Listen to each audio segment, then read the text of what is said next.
Thinking of buying a home in Georgia? Today we're going to cover exactly what you need to know first. Let's talk about that. As local real estate agents, we have helped a lot of folks buy their first property in Georgia, whether they're moving from another state or simply buying their first home.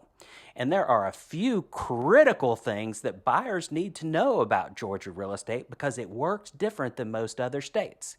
Here are the top 3 things that a buyer needs to know prior to purchasing a property in the state of Georgia. And please make sure you stick around to the end because the third one will probably surprise you. First, Georgia is one of only 6 states in the United States where the legal doctrine of caveat emptor applies to real estate. Caveat emptor comes from Latin and basically means buyer beware. And yes, just as it sounds, in Georgia, it is up to the buyer to do all of their due diligence prior to purchasing a property. The seller is still required to disclose some issues with the property. However, by law, the seller only has to disclose issues with the property that are not visible or couldn't be discovered by a reasonable inspection. For example, a seller wouldn't be required to disclose that there's a broken window. That would be easily enough to see for anyone viewing the house. However, there are other things that are not easily seen that still don't have to be disclosed. For example, a leaky faucet.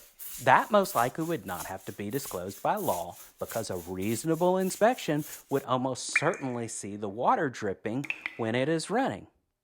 Additionally, Georgia doesn't even require a property survey in order to transfer real estate. It is up to the buyer to understand where the property lines are and what is and is not on the property.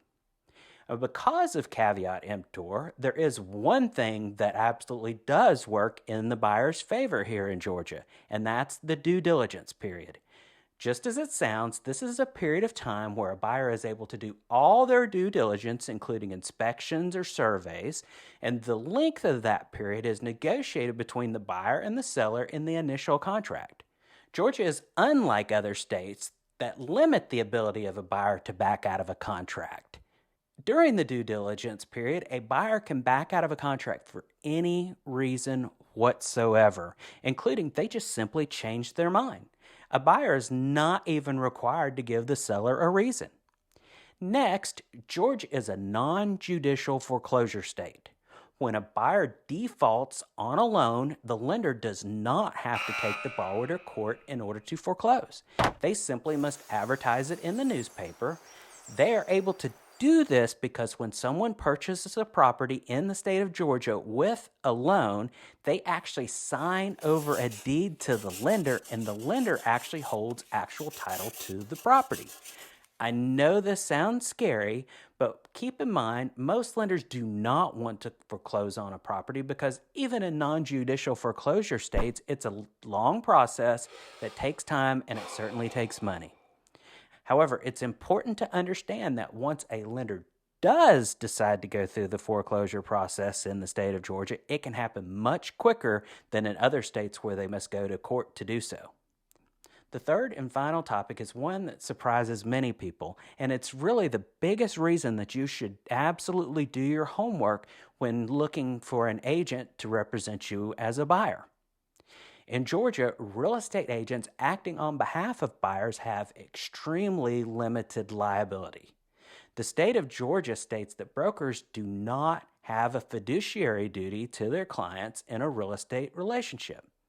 Okay, but what does that mean? A fiduciary duty is the highest legal duty that can be owed to someone else. Essentially, it is a position of trust and confidence that they will always act in your best interest.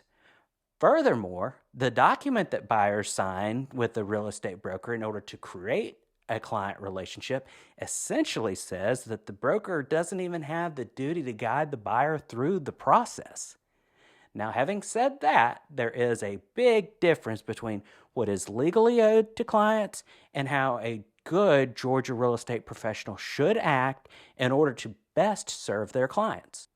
When I'm teaching this aspect of Georgia real estate to either prospective agents or new agents, I always tell them that just because you don't have the legal responsibility to do or not to do something doesn't mean that you shouldn't act as if you do.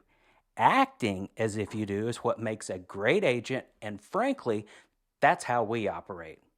If you are considering moving to the south or western part of the Atlanta metro area and you want an agent that you can trust to look out for your best interests, feel free to give us a call, text, or email. We would love to help you out. If you're considering other areas of Georgia, also feel free to reach out to us as we have a statewide network of like-minded individuals and we can connect you.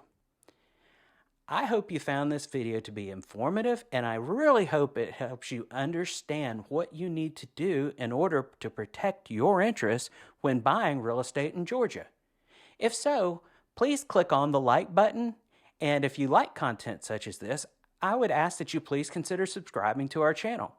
Also, check out this next video, and until next time, bye.